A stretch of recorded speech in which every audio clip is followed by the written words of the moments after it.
everyone! Welcome back. Ooh, I'm hearing some feedback here. Can everybody who's on the call put themselves on mute here? I would greatly appreciate it. Hello, everyone! Welcome back. Ooh, I'm hearing some feedback. So that's good. Let's see if we've got a nice calm. Hey, yeah, okay, cool. Hey, so hello, everybody. Welcome back to the RationalInvestor.com's Daily Brief Recap. Actually, this isn't our recap. This is the actual daily brief. Good morning, everybody. Happy, where are we here? We are Wednesday, May 20th. Wow, man, this month sure passed quickly. We are, of course, fully into our education program. And anybody who's sort of dragging their heels and maybe waiting for that Bitcoin top to sell their Bitcoins to buy course. You got actually not even one day, 18 hours left of the special promotion offer that Julian and David worked so diligently on to offer you guys. So just an FYI, this will go away at the end of today. So if you're sitting on the fence, better do something. Today being Wednesday, usually it's kind of a quiet day, and I just sort of sit and rant and maybe talk about a topic or something that maybe the community might like to learn about. But actually today we've got a special treat, and again, this is all really hopefully what you're seeing on through these daily briefs, and this is ideally what I absolutely love is the community is coming together, and together we're providing content for everybody to make this experience more educational, more valuable, and of course many different perspectives always helps. So to that end, we basically put the call out to the community, those people that are interested in presenting some research that they've done, conveying some ideas to the community. Keep in mind, everybody has an opinion. There really isn't a right or wrong when it comes to perspective. It's just literally just a different angle. And also, too, when we do these kind of experiments, people actually learn, oh, I didn't know that. And I guarantee you probably today I'm going to sit at some point and go, wow, I did not know that. So we've got a really special treat here today. Mickey Mick, coming from the UK, is on the call here this morning. How are you doing this morning, sir? Yeah, good, thank you. Very good. Yeah. Good. You still sound like you're kind of talking through a tunnel, so I don't know whether we can get a better audio connection, but we'll try our best here with Mick. But he's got like about a half hour, 45-minute presentation. I'm going to leave the topic matter specifically because I don't want to get it wrong to him. But a really interesting conversation we're going to have today about, some of the features and benefits of these various different cryptocurrencies that are out there in the world. And I, like I said earlier, even someone like myself, I have a feeling I'm going to be rather enlightened today. Obviously, just right before the daily brief, probably about a half hour, 45 minutes before the call, we actually got a bit of a break there in the Bitcoin price. So I thought I'd just take a quick peruse, a quick overview of what we're seeing. I'll probably talk a little bit more in the daily brief recap about what I'm seeing here currently in price. But just an overview for you guys. I did notice, I guess about an hour or two ago, and I have a funny feeling this is kind of, the whole market was just sort of sitting there waiting for some sort of catalyst. And I've been talking to you guys, of course, at length recently about this chart. And if we were going to follow the path of previous halvening sort of price action, how might this look going forward? And frankly speaking, I have to say this has been a pretty darn good roadmap. So as we've been sort of working our way through the pre-halvening pump, the pre-halvening dump, the halvening event, the counter trend rally, the consolidation, and now we're starting to see a little bit of failure. To me, it almost feels like we're right about here right now. You can see the little bit of failure, you can see the little bit of dumpage, but also too, what I kind of noticed is we're probably not done with this range. Um, Having said that, I have put out charts that are just sort of show basically top end of the range, bottom end of the range. Which way are we going to break? Is this thing going to actually M out? So off of the daily charts, I don't think we have enough evidence here to declare either a winner or a loser through this consolidation. And, still off of the daily charts, we're going to want to see probably a nice solid close on this BitMEX forwards contract. Nice solid close below 9,300, and that probably tells you that M's are starting to develop in earnest. The interesting thing about this chart, though, which that leads me to believe that this hasn't topped, is if you actually zoom in here, what you'll notice is what they're doing is they're washing stops on both sides of the market. So, clearly probably somebody thought that is the top. I'm going to put my stop right above there, and ding, ding, ding, ding, ding, wash your stops, and we're done. And I get the impression that this low here was probably on a lot of people's minds. They took the market right down against that low, washed some stops, and then things calmed down. I did see earlier today that one of the, and actually I even remember this guy from years gone by, back in the TradingView community, actually when Julian and I first sort of were introduced to each other.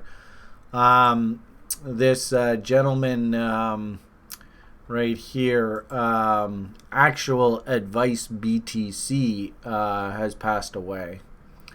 And a lot of sort of like crypto OGers. I don't know, Julian, if you remember him when we used to do our group chats and stuff on TradingView, but he used to be a participant. So this kind of rocked the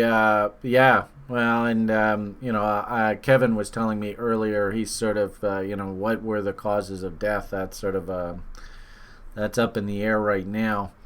But one thing that did sort of jump out at me was I did notice earlier today, and keep in mind this guy's been in crypto since basically day one, back in like 2013, latter part of 2013 is when I sort of came into the space. Like I said, this is where Julian and I met. We had sort of like a group of us on TradingView, and he was one of them. But something did happen here earlier this morning that I actually think is tied to this. So I did see a lot of people this morning were putting notices out, whale alerts, all that 40 BTC that was in a wallet since 2009 just moved. And, the public simple reaction is, oh my God, it must be Satoshi, all that kind of talk. But I got a funny feeling that that's probably... if the gentleman has indeed passed away, I wouldn't be surprised if that's sort of his family, liquidating assets just to make damn sure that they get the money, versus all these funny, what is Hogue called Bitcoin? Beach balls? So, it's interesting. I found it fascinating that the connection. I don't know whether it is or not, but it just seemed awfully interesting that those two were connected. And of course, that whale alert got everybody all excited this morning. And I almost feel like with the Bitcoin price itself, that we were just sort of sitting there, just waiting for somebody to do something, or somebody say something, somebody do something to actually move price. I even woke up and I put in the lounge this morning, Jesus Christ, are we going to get 3 doji days here in a row? And of course, doji days, we have to sit there on these videos and go, there's nothing to do, there's nothing to do, there's nothing to do. So, as it stands right now, we are starting to see some movement. But I'm still leaning, for Bitcoin in particular, to be consolidating a bit more, no pun intended, a bit more here until we actually do this. And I was even saying to the guys earlier today, I actually think it's in our best interest that we see this happen. Because this would, in essence, if we get this AB equals CD, this will harmonically clean up this rally. And my hunch is a lot of momentum indicators and stuff on this kind of event will go back into oversold and divergences and all that kind of fun talk. So I actually think that this is, if you're a Bitcoin bull, this is actually what you want to see. If we actually turn around and ratchet up top here and create this megaphones, this short signal, this could be uglier than sin. So ironically enough, when I see this, actually this puts a smile on my face, even though I'm sure a lot of people are like, oh, no, I don't want to see Bitcoin down. The market that does have me worried here, though, is not actually Bitcoin, because I still think we're going to do this kind of stuff. The market that has me worried right now is not so much Litecoin, but definitely Ethereum. Because Ethereum now, very politely, just did a nice, polite counter-trend rally into reload zones and bang, inside bar reversal. So, I mean, especially if we close down in this area here, this is all open air, right? If we draw a trend line off of these lows, right? This is now open air here. So, ironically enough, the one that I'm worried about is more Ethereum than Bitcoin right here. But at the same time, too, let's call a spade a spade.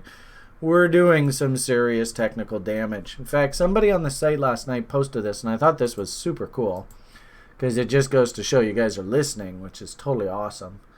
This RSI study, it turns out actually RSI painted a little bit of a divergence here in the past few days. And this divergence, and like I said, hats off to the person that I was chatting with last night who saw this. This was kind of tricky to see. Now, if we do on RSI actually M out here and close down below here, keep in mind that this RSI can fuck with you.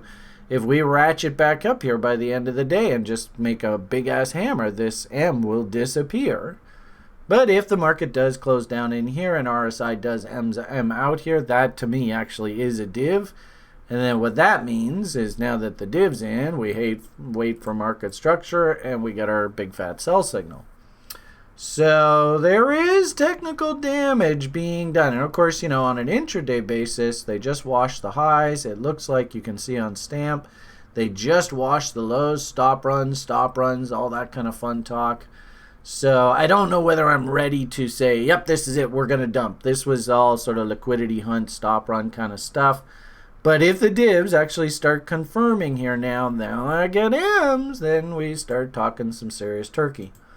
Like I said, so we're in this phase right now. Divergences start confirming. Then we see some sort of up and then any kind of ME. And you get your sell signal to play this move here. And that'll probably set up like a bearish bot, right? Down into here somewhere. So that's what I'm thinking here, folks. Just to finish off here, sorry, Mick, I'll try and wind this up in the next few minutes. We did have a TRI SOF meeting last night. And, I really enjoy this group. They were really intelligent people.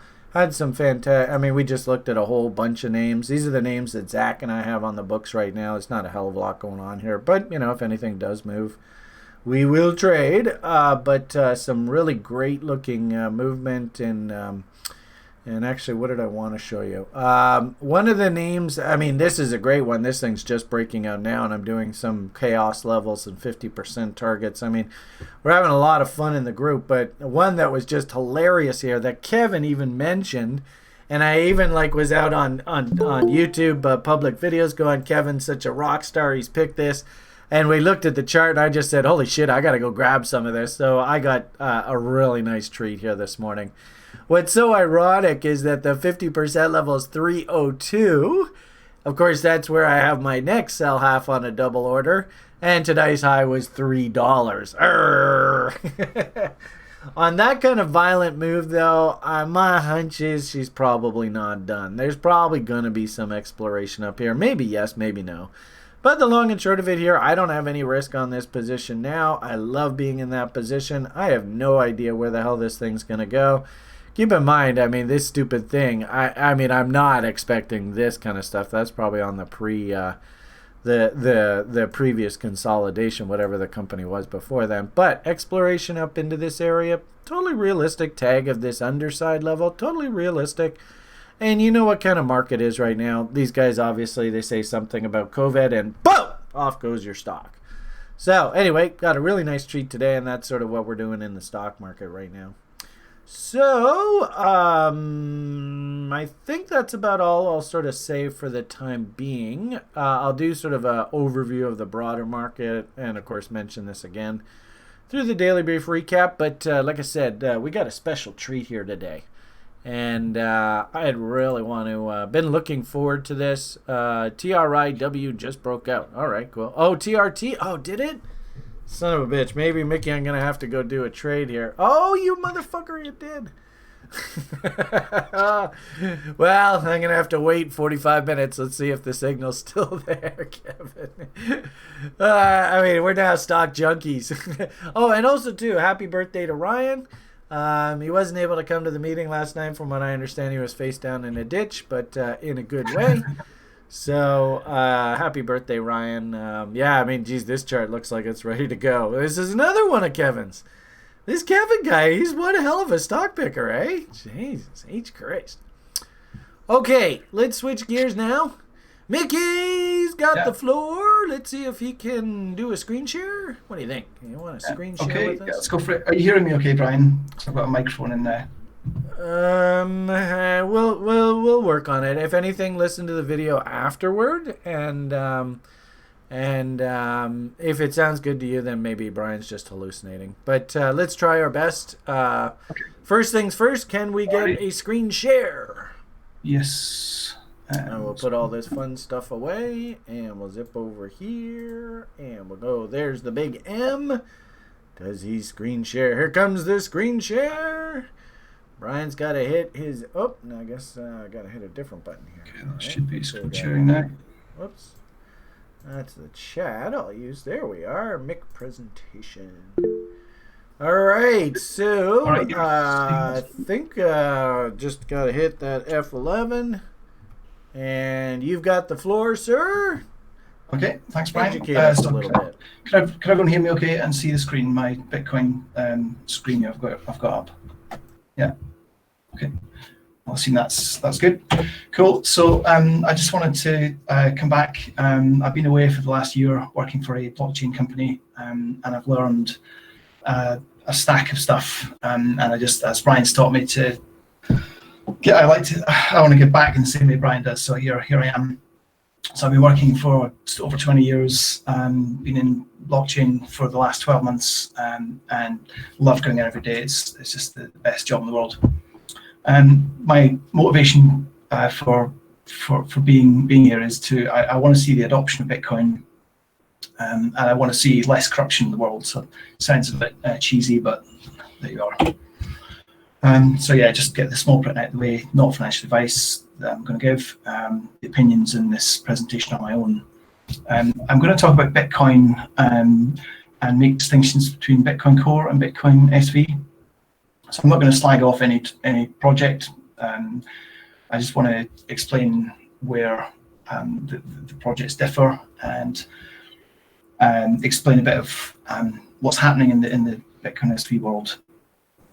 Where I make reference to Bitcoin, that's where the two blockchains are largely the same, but then I'll make distinctions between the two when that's not the case. So it's probably going to be a varied audience. Many of you I know are already technical, work in the software industry and the like, and maths and stuff like that. So I'm not going to make, well, hopefully you'll still learn something, you guys, but I'm hoping everyone learns at least something from this. So what is Bitcoin? So as we all know, it's a global ledger. It's immutable and it's public. But it also gives the ultimate evidential record. Bitcoin itself at the protocol level is not encrypted. So technically it's not really a crypto. So it gets its name as a crypto because the digital signatures are based on the elliptic curve math that finds its way into public key cryptography. But anyway, that's just a side thing. Bitcoin makes uses of hashes. So for those of you who don't know what a hash function is, it's a mathematical function which is in one way. So if I take a sentence of 10 characters and then run it through a hashing algorithm, it may produce 256 characters if I ran a 10,000 word sentence through the same algorithm, I'd get the same size of output. So a specific number of bits come out irrespective of the input source that goes in. And this was a hashing algorithm developed by the NSA. Digital currency is only the first use case for Bitcoin SV. There are many more. So this isn't a shill, by the way. This is I just need to set the context of what I'm going to be describing. So low transaction fees in BSV are one of its major attractions for me. And what it does is allows you to monetize your data. So if I compare it to like a YouTube channel, YouTube pay very small amounts of money for their content. They don't actually have any, they've got a lot of computer servers, but they don't really make anything. It's all up to the contributors, the content providers rather, that largely give their stuff away for free. So there's a project called Streamanity, which currently pays 80% revenue to its contributors. So where you have 50,000 views at 2 cents a view, that'd be $1,000 in your back pocket. So not bad. This is a BSV app, by the way. There's another one called Twitch, which is similar to Twitter, but it has this pay per like type thing where you can tip people a tenth of a penny or whatever, a very small amount of money. But the thing I like about this is that you think twice before clicking like or forwarding or posting something up there, because it actually costs you a very small amount of money each time, like half a penny or a tenth of a penny, whatever it would be. So BSV at layer 1, so the protocol itself, you can use to run smart contracts, and it also supports tokens. So the early tokens implementation was this thing called colored coins, and now there's a more sophisticated private company called Tokenize.com that have got a fully fledged tokenization system. Also, the central banks, as we know, are looking at digitizing their fiat currencies. Tokenize are serving that. They have an offering to support that. I think it can be supported at the native level on BSV itself as well. This would allow all financial transactions to be recorded on chain. So some of the cynics would say, oh well, this is a bad thing, but then I don't know. The central banks might want to have below zero interest rates. So that's one way that they could be sure to cream off the top of everyone's savings. But regardless, most central banks right now have got a plan to issue digitized fiat. So I want to cover what Bitcoin is, because a lot of people don't understand this, and there's a lot of misinformation, I should say. So Bitcoin's not anonymous. We had Silk Road, which people thought was anonymous, and the FBI took that down, and then the FBI agents that stole Bitcoin from the people they confiscated it from are now in jail as well. So it's not an anonymous platform. So it's private and pseudonymous. So I can prove who I am, but I don't have to necessarily. If I'm asked to, then I can. So it's not good to run an illegal market. My opinion is that it's not a store of value due to price volatility. I guess that's quite a emotive topic. But I also don't believe it's digital gold, because digital gold exists already in the forms of share certificates and things like that. Also, gold supply is unknown. I was seeing some people trying to mine gold on the moon or something like that. So there could be a supply shock, whereas as we know, Bitcoin supply is fixed. And a lot of people don't get that Bitcoin is, a lot of people think it's unconfiscatable and you can't touch it, but in actual fact, where an international court order is given to a miner or an exchange, if you transfer your Bitcoin through that exchange, they're not going to risk having hundreds of millions of dollars worth of mining equipment freezed or attacked or shut down. So they can actually confiscate Bitcoin. Okay, so maybe there's some of the controversial things out of the way first. Right. Bitcoin addresses. What is a Bitcoin address? Well, it's 26 to 35 characters long. Oh, sign down Zoom, excuse me. Several of the characters inside there actually work in the same way that the bank account number and sort codes work, where there's a checksum in there to stop you accidentally mistyping an address. You'd probably use a QR code, to be fair, but if you did want to type it or make a copy and paste error, there's that protection in there. Addresses are derived from private keys, and this is a one-way trip, so you can't derive the private key from the address. And then for privacy reasons, you shouldn't use an address more than once. And most wallets will generate a new address every time you want to make a transaction to maintain that privacy. So addresses are not wallets nor accounts. Okay. So transactions. A Bitcoin transaction consists of a version number, and then this thing called the end lock time. So you can specify a period of time in the future where someone can spend money. So if I send some Bitcoin to Brian, I can say you can't spend it for 6 years, for example. So I could get my wallet to fill that detail into the transaction and lock that money for 6 years. After that point, Brian could then spend it. Finally, the list of inputs and outputs. This is the kind of guts of a transaction, which I'll cover in more detail in a minute. So transaction fees are often quoted in Satoshis per byte, so depending on the size of the transaction. So typically on BTC, the last time I used BTC, the price was about 80 sats per byte. And then I like BSV's low fees. And of course, if you think about these in fiat terms as well, there's quite a big this difference here. Currently, just to the kind of shock fact is that it's 31,000 times more expensive to transact on BTC than it is on BSV. Similar with Bitcoin Cash, actually, but I don't regard that as a well, I don't want to go there. I'm not going to bring up Bitcoin Cash. I don't like that project. So transaction ID is the serialized transaction that's been double hashed, and that's a thing that you can see on a block explorer. Each transactions are contained inside a block, and then you got this thing called a mempool, and each miner has their own copy of the mempool, and unconfirmed transactions live in there. The transactions live in there until a candidate block is found, and then the winning miner, or the miner that solves the difficulty puzzle, would fill up a candidate block, and then they'd propagate that and advertise to the network that they've found the block first. So UTXO is there's a couple of more detailed slides here, and then it gets a bit less detailed. So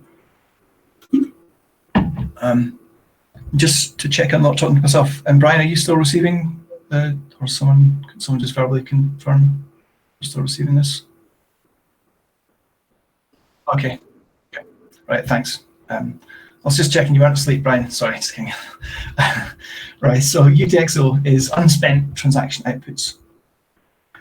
So there is no Bitcoin. Everything in that you think of as Bitcoin is a series of this UTXO. So I like to think of it as a collection of fiat notes and coins, like a £5 note, £10 note, £20 note, whatever. You can have different denominations of fiat notes. In this similar way, you can have different denominations of UTXO. The difference is it's an integer number that is either between 1 and 100 million. And where you have 100 million, then that's a Bitcoin worth of UTXO. Okay, so when you spend UTXO, your wallet will choose which UTXO to use. So the UTXO you are the custodian of means that you have the private key that would give you the ability to create a digital signature to spend that UTXO. Sorry, I've gone off my train of thought. Sorry. So when you spend it, you have that. Yeah, sorry, I'm back on track. The UTXO exists in multiple transactions that exist across multiple blocks throughout the time that you've had the custody of this UTXO. So I'll give an example. So let's say I want to buy a bicycle, and the price of that bike is 25 million sats. And if I can just get a pointer on here, sorry. Yeah, so these are the denominations of UTXO that I'm in custody of and can spend. So while it's proprietary, the wallet will choose which UTXO you're in custody of to spend. The sensible way to do it would be, or quite an efficient way to do it would be to pick these top three here, because that would, obviously you couldn't just use the top two because you need to have a minimum of 25 million. So it would take the top three here, and these UTXO outputs would form inputs to a transaction. So I'll say that again because it's quite, it's a bit of a concept that many people might not have considered before, but you have these UTXO that are outputs, but when you come to put them into a transaction, they then become inputs to that transaction. The other side of the transaction will be outputs, which will be the payment to the bicycle manufacturer, and then there'll be another output which will contain your change. So I'm only want to spend 25 million, but I'm giving away 65 million. So 65 million forms the input to the transaction. Then I'll get back 40 million sats minus a transaction fee. So the transaction fee is the fee that the miner will charge to confirm and validate your transaction. And then you'd get the merchant would get their 25 million, and then you get your 40 million back. So then your UTXO that you would have wouldn't be this one or even this one. You'd have another entry here for 40 million. Also, I lied. There's another two technical slides, and then it gets a bit less technical. So the core component of Bitcoin is this thing called a script engine. With UTXO, you have this concept of locking and unlocking.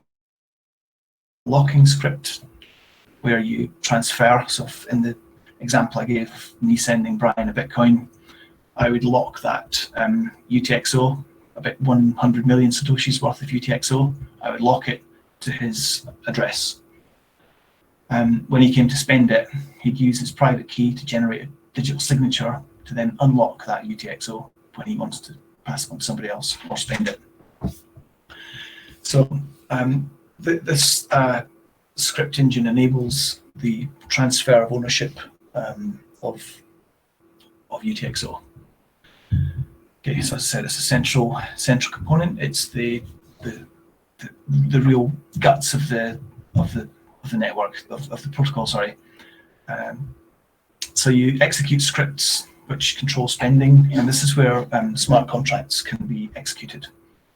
So initially, when Bitcoin started, the block size was small, and it was purposely made small because the network had to get established, and people were mining on the desktop machines.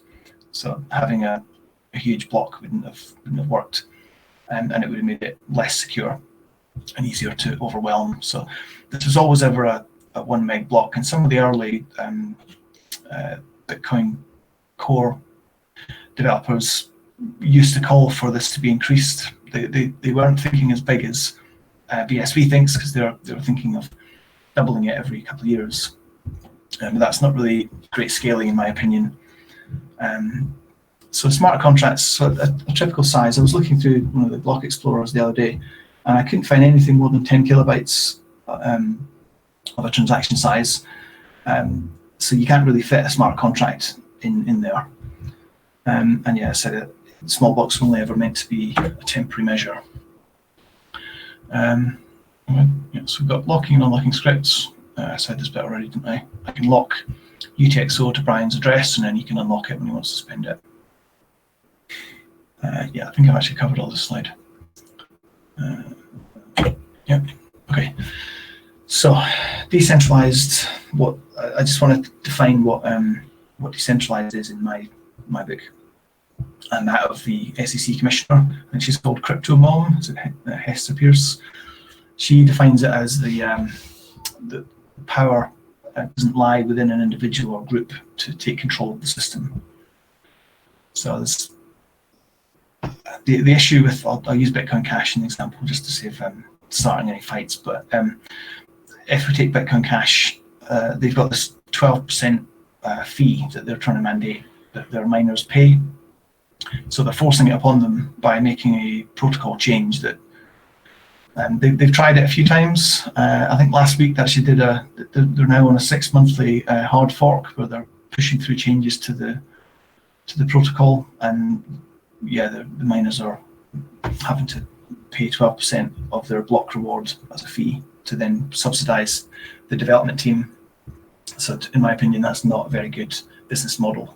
It's not sustainable, and that would indicate that the power of Omri, who's the lead Bitcoin Cash developer, and this is one of his efforts. So he's changing the protocol, therefore, breaking the definition of decentralized as I've listed there. So Bitcoin's not made more decentralized by having more people running their own full nodes. And a node is a miner. If you're not mining, you're not really contributing to the network. So you're not a node unless you're mining. Also, when block size is small, and there's been calls for some of the BTC Core team have been calling to, I can't remember which it is, but they've been calling to reduce the size of the block even further to be a third of a megabyte. And this is so that they can have Raspberry Pis running full nodes. And I saw some company selling a mobile phone that can run a full Bitcoin node on, which it may work, but you need to have a massive power supply with you wherever you go, and you're not mining, so it doesn't matter. And if you want to validate your own transactions, you don't need to. You can ask a miner, or you can ask a collection of miners. When you create your own transactions as well, if you're not mining, you're literally broadcasting it you're sending it to some other miners and saying, can you mine this, please? You're not actually doing anything. So, okay, so the economic model, this is where the fundamental piece comes in. So miners validate transactions by solving this puzzle, and the mathematical puzzle, it's got this thing called a difficulty adjustment, and the network automatically adjusts this difficulty adjustment to make the puzzle harder or easier to solve. The reason it does that, it makes this adjustment every couple of weeks if necessary, and that is to keep the blocks roughly 10 minutes apart. So what happens sometimes when there's like a hard fork, or where something's happening when there's protocol changes made, sometimes miners will increase hash power they give to a certain blockchain to speed up the mining or to speed up the frequency of these 10-minute blocks.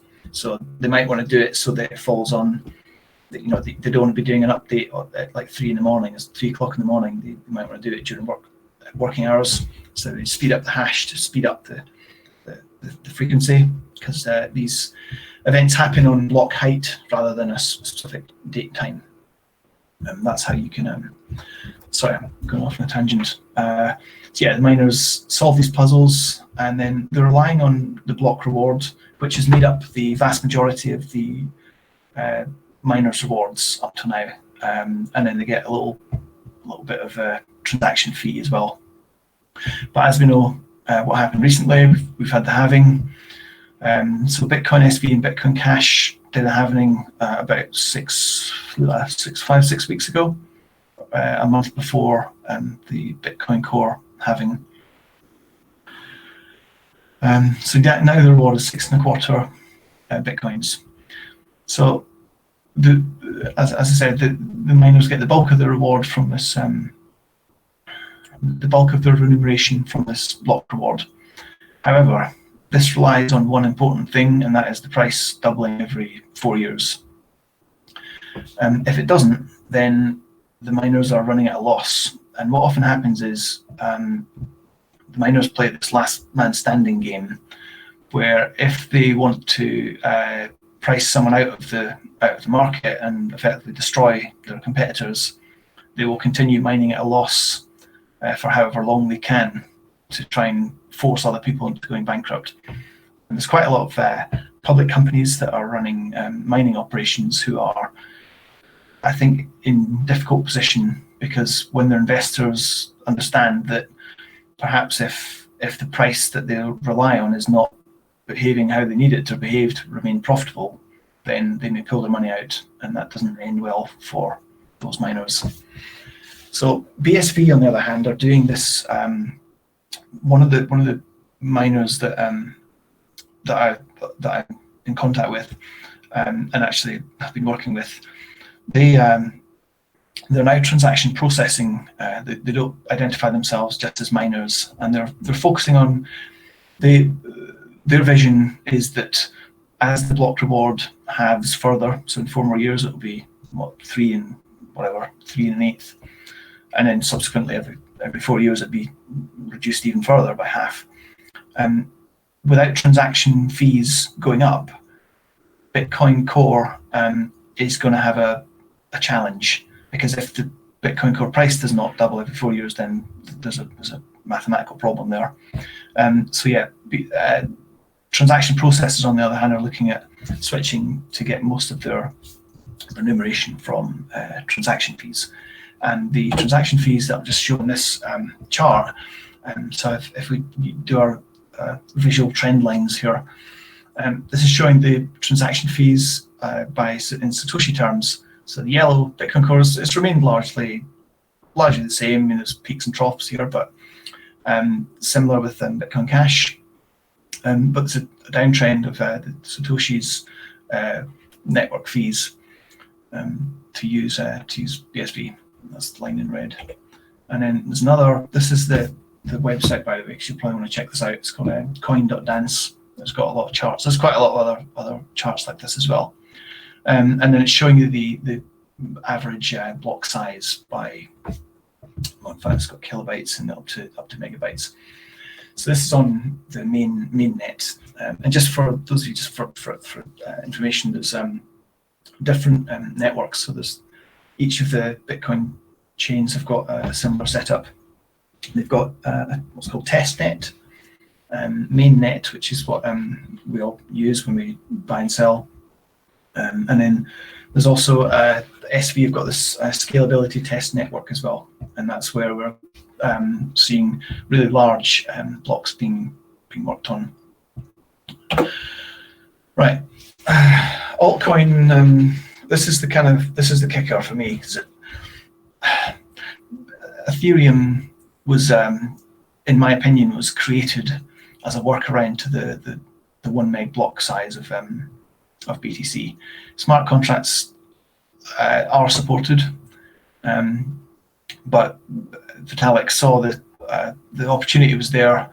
The block size was kept low, and he went off and he understood. He was actually a Bitcoin developer before he moved across to Ethereum.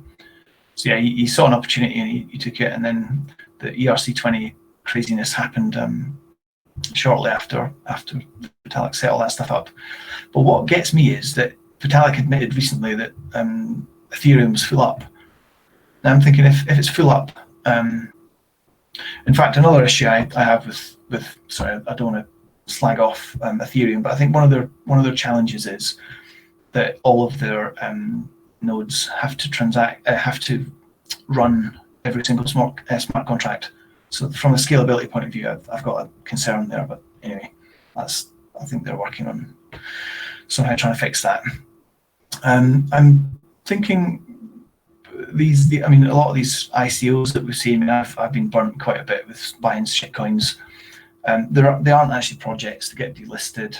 I know some of them get relisted, but some of them are real crap. There's not a project there at all. There's no team, and it was just a pump and dump money grab. So there's a company called ENJ. They're doing Chronoverse is their website, and they're doing like online games, shoot 'em ups, and like esports and stuff like that. They've got a token where they're doing that, where you can buy and sell all your virtual weapons and record all your good game scores and your killer moves and all that kind of stuff. They are migrating to BSV from Ethereum, and they've tried a few other.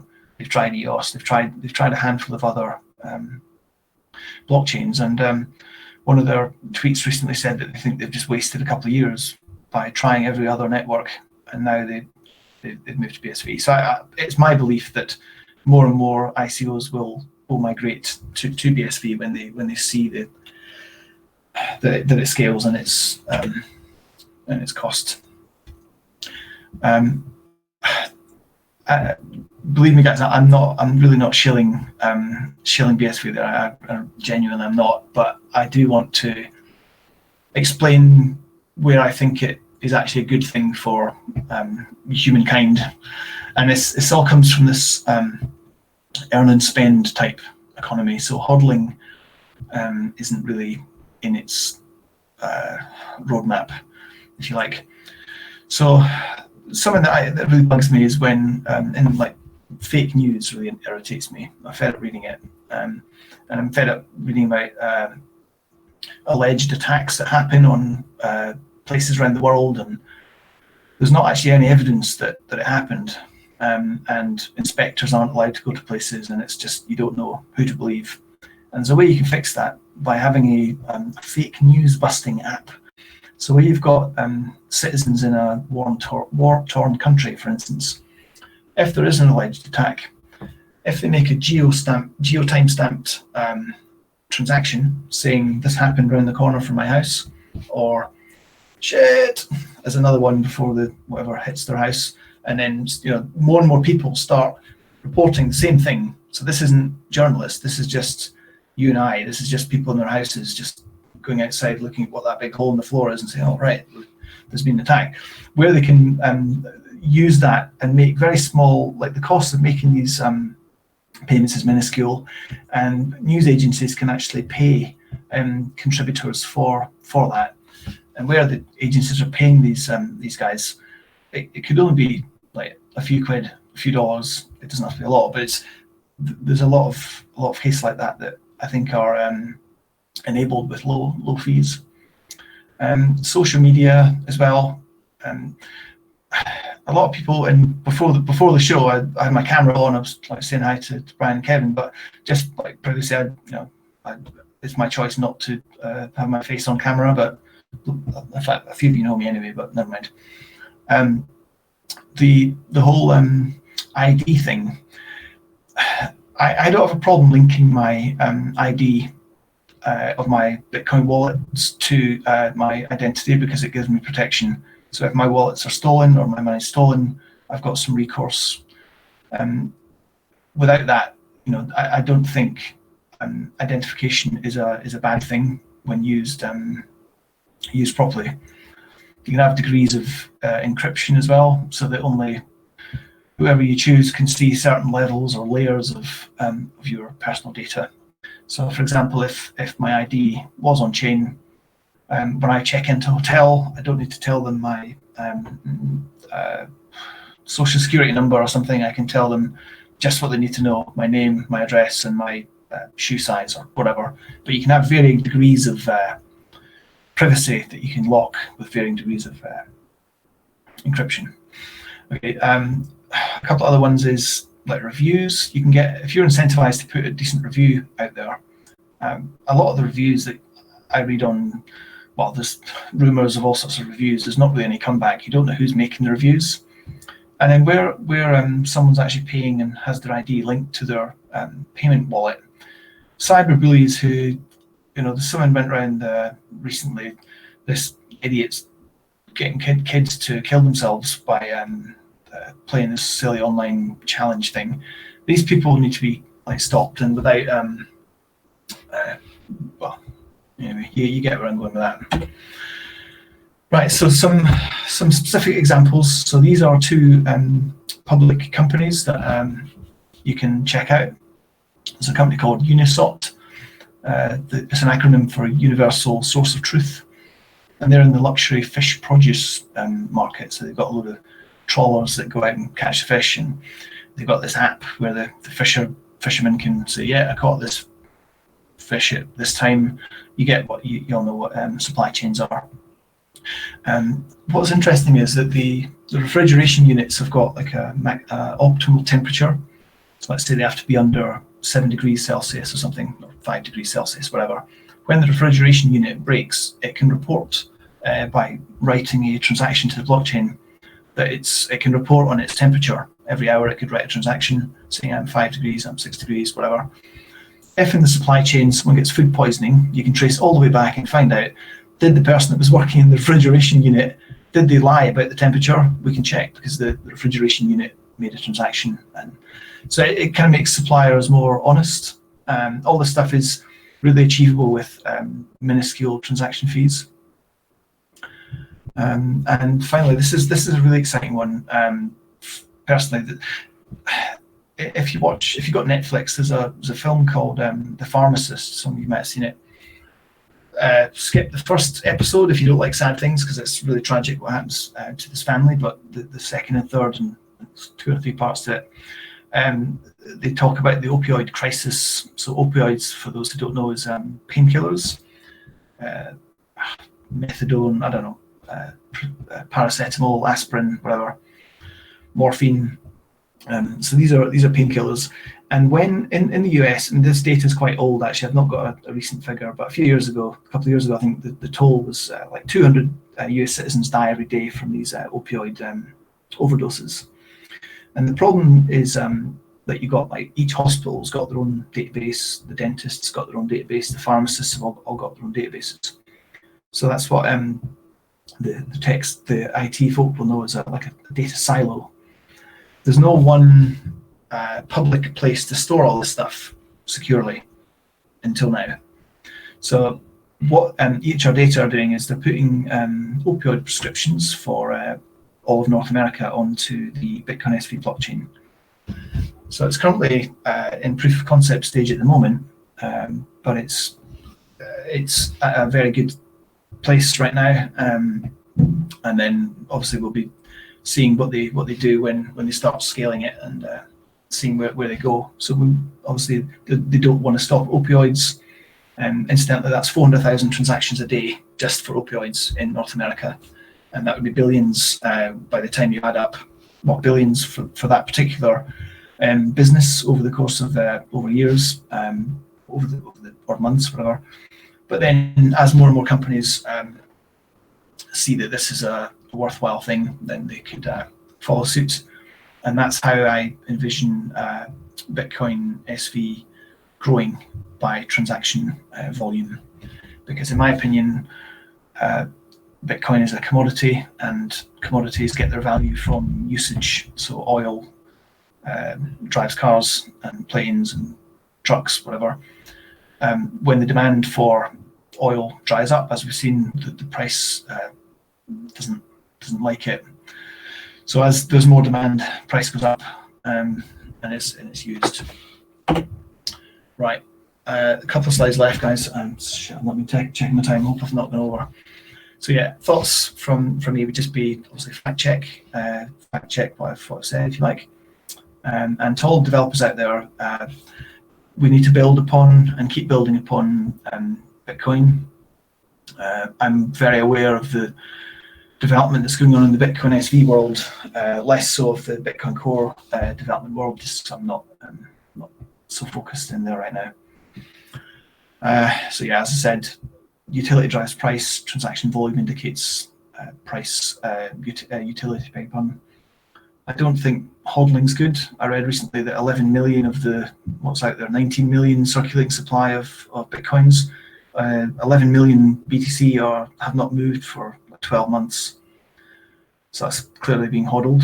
Yeah, we know not to believe everything we read on social media. And then there's a couple of examples of anonymous things that get shut down. I was recently at a conference and I heard a prominent figure in the Bitcoin Cash community talking about how anonymous dividends can be paid to anyone in the world. And I'm just wondering, there's no way in hell that a Western country is going to allow someone in a country they don't like to receive dividends from shares that they own in the Western companies. It's just not going to happen. And then another thought is, what happens if price doesn't double every 4 years? What incentive does the miner have in that case? And my opinion on that would be that they have to put the transaction fees up, and that would kill it. So final slide. Brian's taught me to be rational, and then that's. No, this is just a cap off to you, Brian. Just you teach us to be rational investors, to understand. I'm not pinching the name, I promise. Rational investor being fundamental and technical. So yeah, cool. And so just it bugs me that BSV is so misunderstood, and there's a lot of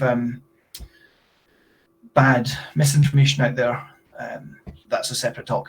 So yeah, in Bitcoin SV, it's seeking regulatory approval and accreditation. It's a well-funded company team that are supporting the source code right now. And actually, just before I forget, in February this year, we had the Genesis restoration, it was called, rather than an upgrade. And that is moving the power away from individuals into the hands of miners. So Bitcoin SV miners can choose what size of blocks they will accept, or they can choose what minimum size or maximum size of transactions they'll accept as well. So in that way, the miners can speak with their hash power. If they don't like something, then it won't happen. So it's decentralizing Bitcoin SV. Recently, 1,600 transactions per second.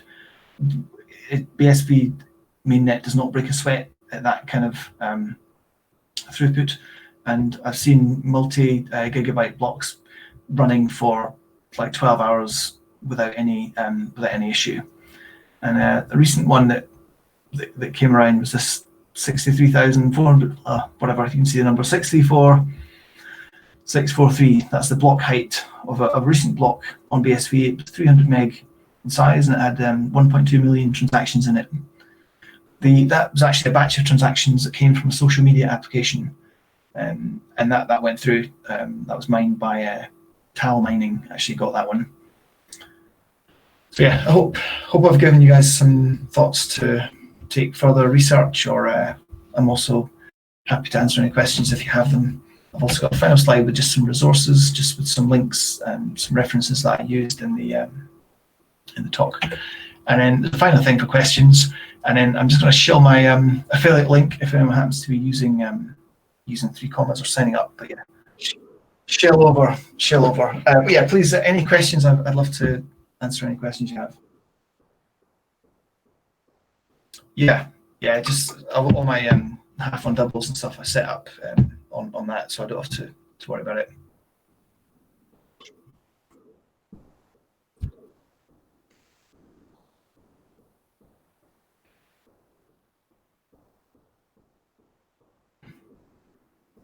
Yeah, well, actually, no, I did one, remember, about a year ago. It's in the library, actually. If you, but yeah, I don't want to show it yet, but it is in the library. That talk I did about a year ago.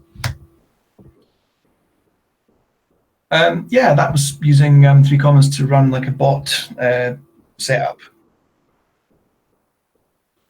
No,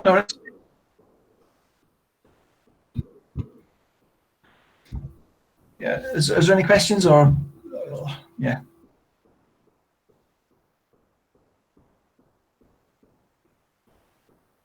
Yeah, sure.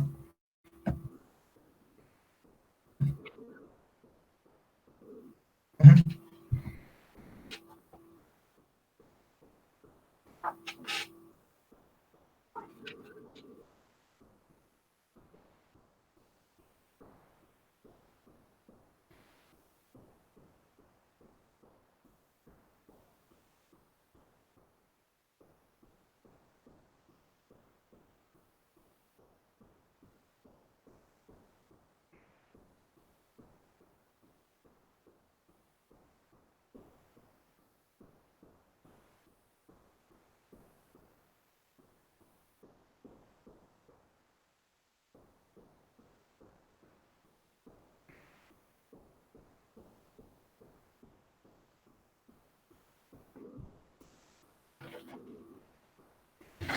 Okay.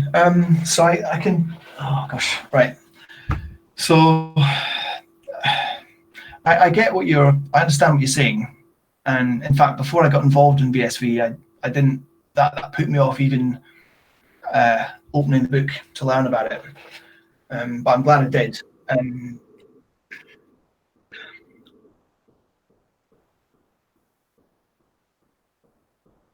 okay. Let me. Yeah. Yeah. So what he's doing?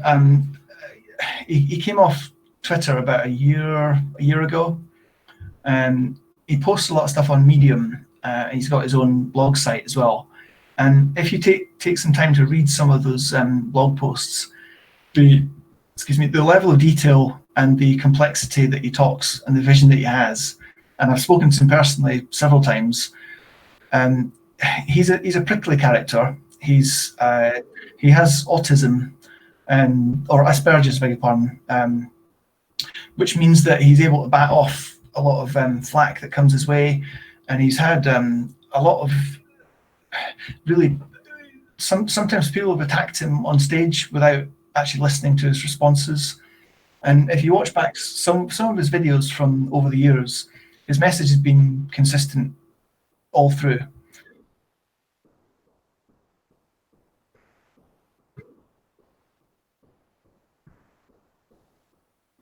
Mm, yeah,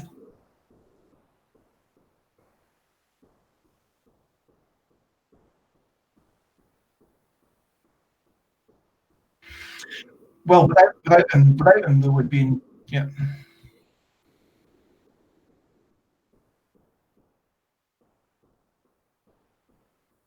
Mm,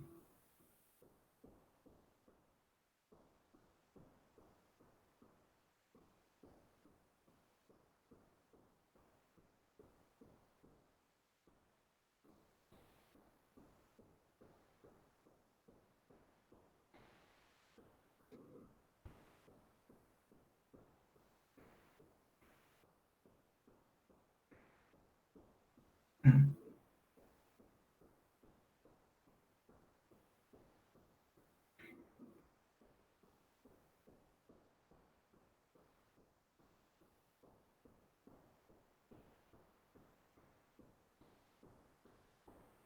Sure. Well, with BSV, you can have your tokens, you can have your ICOs, you can do all that stuff and speculate on all that stuff. I don't think the price of BSV actually matters as long as the transaction costs are low. And what a lot of businesses do that use BSV, they have a fiat service level agreement. So they'll say we will have say 100,000 transactions a week or a month for a set price of I don't know $50 or whatever it would be. So they prearrange and pay in fiat. So the fact that it's I wouldn't say it's a speculative asset. I do think from my trading knowledge that you've given me that it does have a lot of legs, but that's just my own personal view. I mean, but the actual price of it, I don't want to be speculating on the price of it.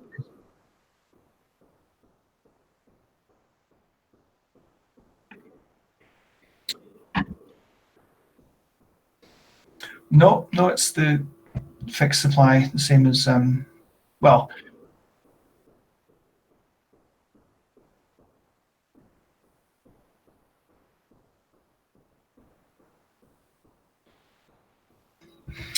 So BSV is Bitcoin, in my opinion, and it's it's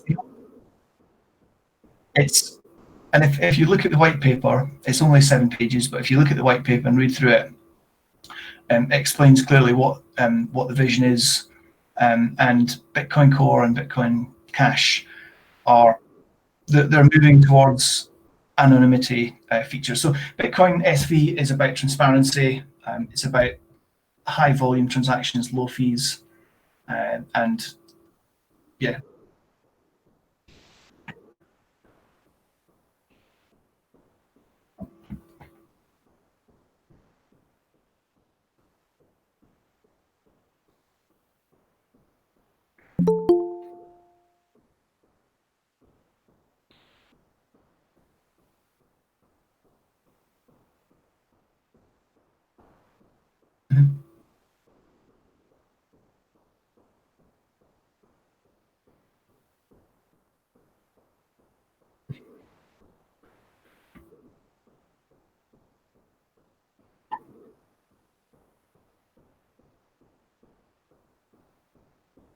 Mm.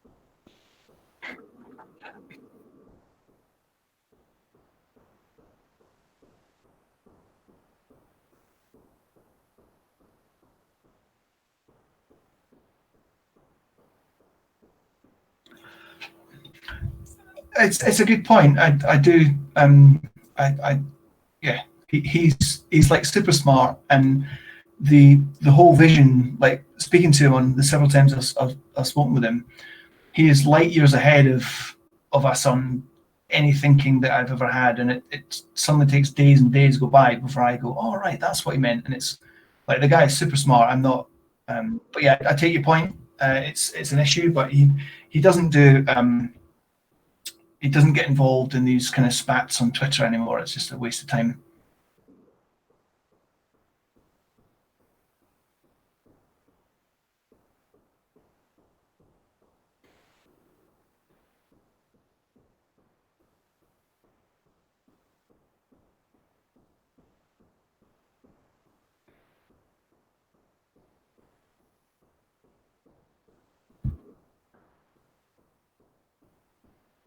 Mm.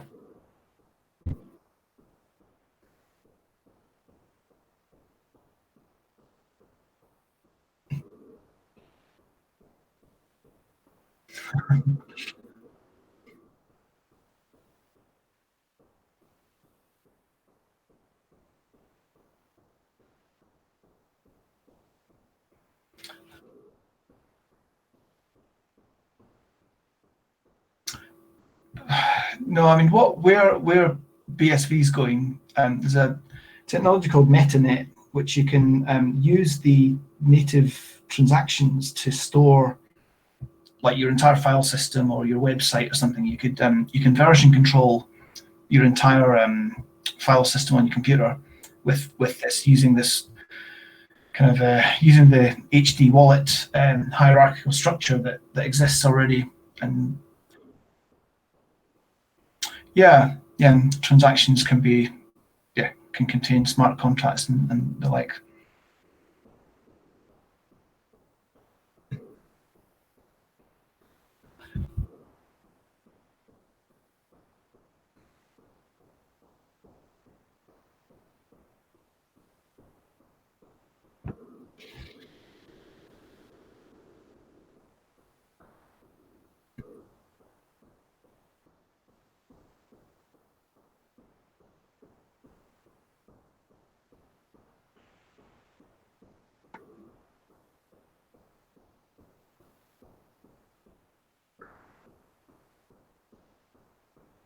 Mm. Yeah, no, you can't do it.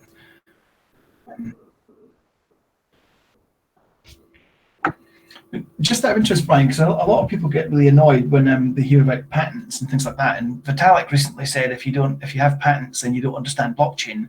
I wonder what your take on that was.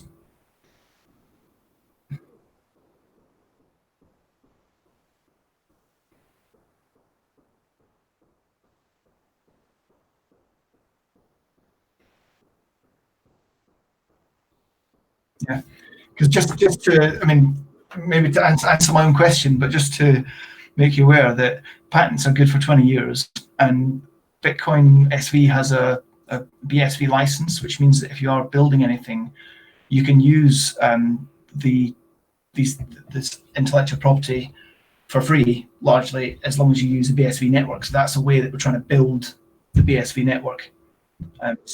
That's where we're. So it's not like you can't use this intellectual property. If you choose to use it on a different network, then you can maybe pay a fee to to. But yeah, it's just another angle.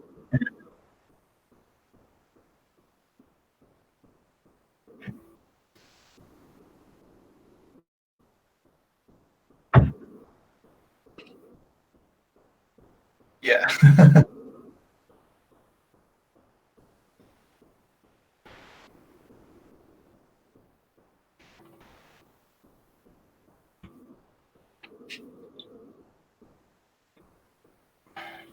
Let me come back to you on that, Brian. Let me come back to you there.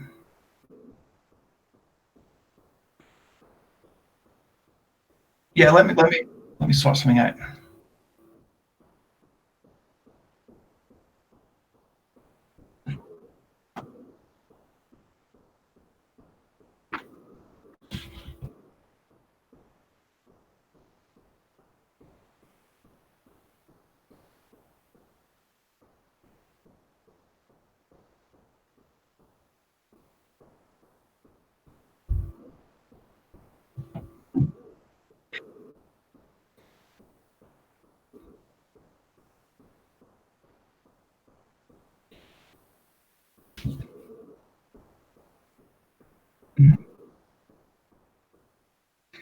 The miners put a cap on it at the moment, and it's 4 gig, because that's how big the transactions and blocks are that their hardware can support.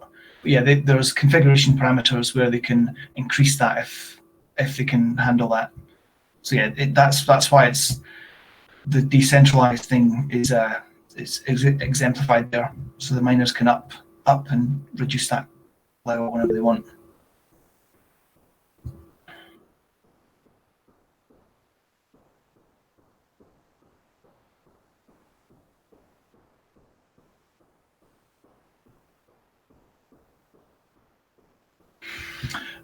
So there will become a point where the blockchain becomes so big. So at the moment, it's what's the BTC blockchain? It's like 160 gig or something like that.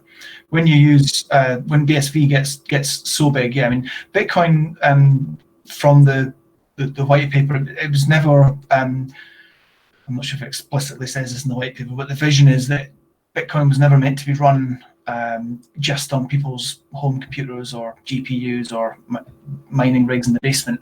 And if you were running a mining rig in the basement of your house, the chances outside of a mining pool, of which there are about 20 for BTC, you've got a 1 in 5,000 year chance of, or 1 in every 5,000 years of actually getting a block reward. It was never meant to be mined on small equipment. It was always destined for supercomputer farms. And in future, I see like nations running their own Bitcoin nodes where they would have the power to run it.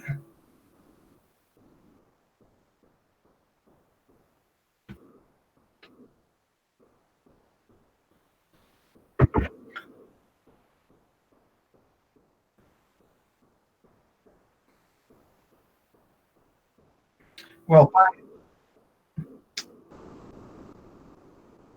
yeah, no, I understand. So I don't think that makes it less decentralized, because there's going to be in at the moment there's 20 BTC mining pools at the moment.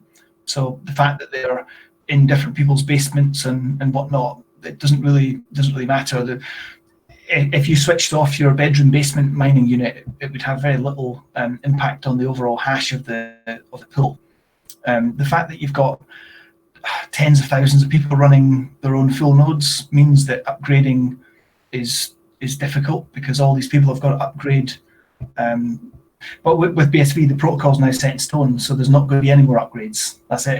It's done. It's been restored back to well, its original limit. So there's some anonymity features such as pay to script hash, and there's some opcodes that run in that script engine. There's some opcodes that have been removed that were added in by people that, in my opinion, didn't understand what Bitcoin's purpose was. So yeah, I don't think having it in these big farms makes it any less decentralized. It makes it practical. When you think about it as well, if you pay a miner like 10 cents or whatever to store a 5 megabyte photograph or something, the miner's gonna have to keep a copy of that forever, and that costs them. They have to back it up and keep whenever keep upgrading their storage facilities and things like that. They're not going to do that forever without being paid. So storing, yeah, absolutely. And then the likes of Amazon and Netflix and stuff, they've got enormous storage farms as well.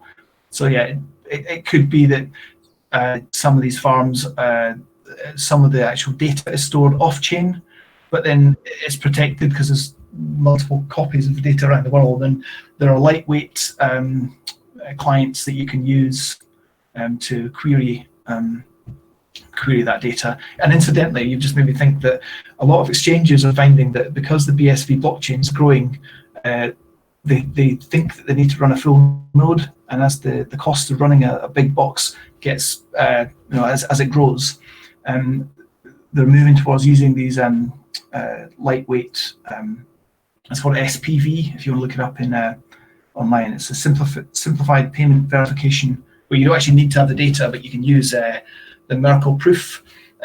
So mathematically, you can check and validate your own stuff and check that it's not being fiddled around with.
So he's one of the chief scientists. Yeah, he's one of the chief scientists. So there are other figures like Steve Shadders is the, if you wanted to look at the sort of technicals.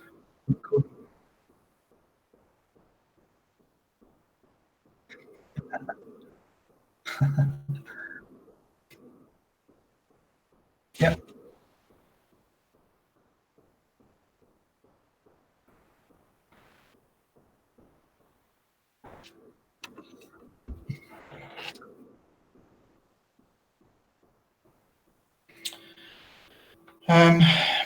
So think of it as if Amazon want to submit their tax return, if you put something in a private database, there was an issue in the UK a few years ago, a company called Tesco, big supermarket chain, where they doctored some of their financial figures and no one got prosecuted for it. I think a couple of the directors and the financial director was took early retirement or something, but no one was actually prosecuted, no one was found to blame. But where you've got like a voting system where you can have a similar to a multi-signature transaction, you can have each of the Amazon finance directors in all different continents sign off using their digital signature on a particular tax return, which means that they all go to jail if they're lying, so that they're incentivized to be honest. So I think a distributed, I would argue that Bitcoin SV is the only distributed, decentralized database or ledger rather out there. I don't think anything else comes close. And so, Brian, remind me again? I've gone off again. So what was the question again? It was.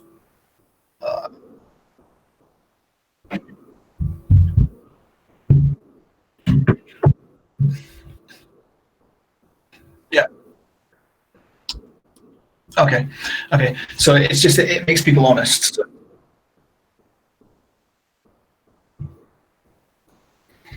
Um, yeah, I just don't. I don't think central banks would. I don't know. Well, sorry, I'll take that back. I mean, a store of value.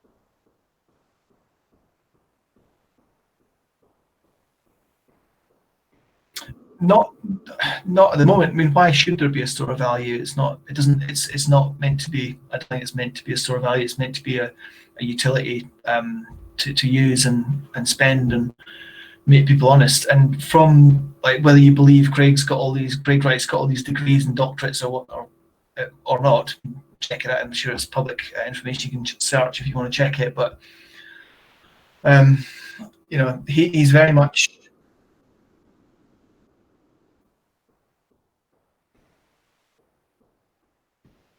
It depends if you value the immutability aspect.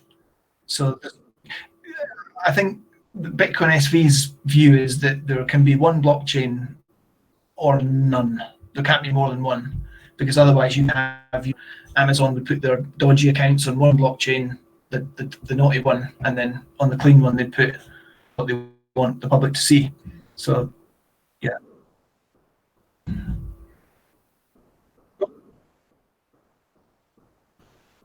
Yeah, no worries. Actually, I haven't been recording my audio on YouTube, so you'll have to sort of piece through as you watch the video later on what my questions were, everyone. Sorry about that. Oh, okay.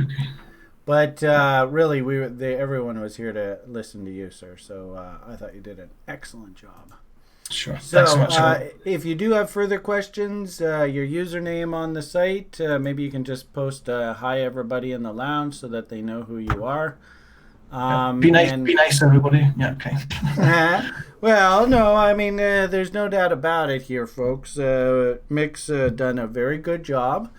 And if anything, I'd love to hear everybody on the site be giving him praise for an excellent presentation here today.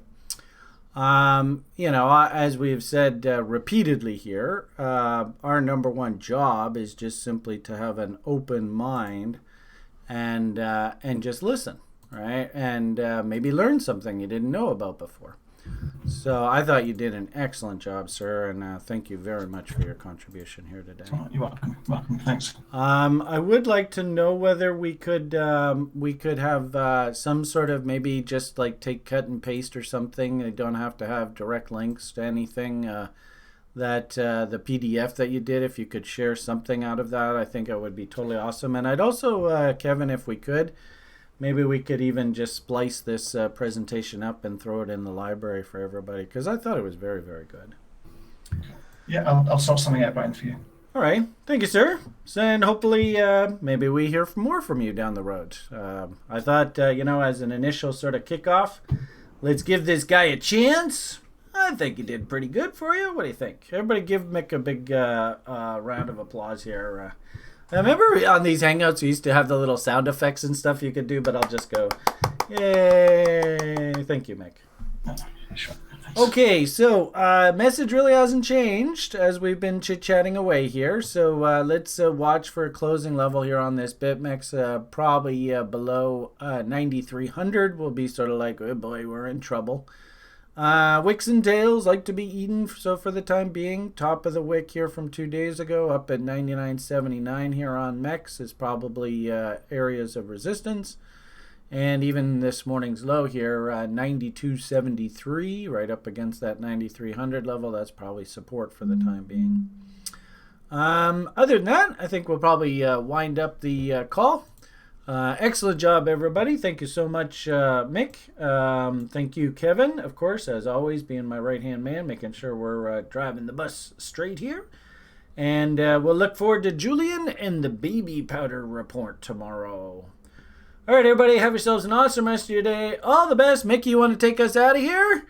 The only thing left for TRI to say at this point is... a big bye.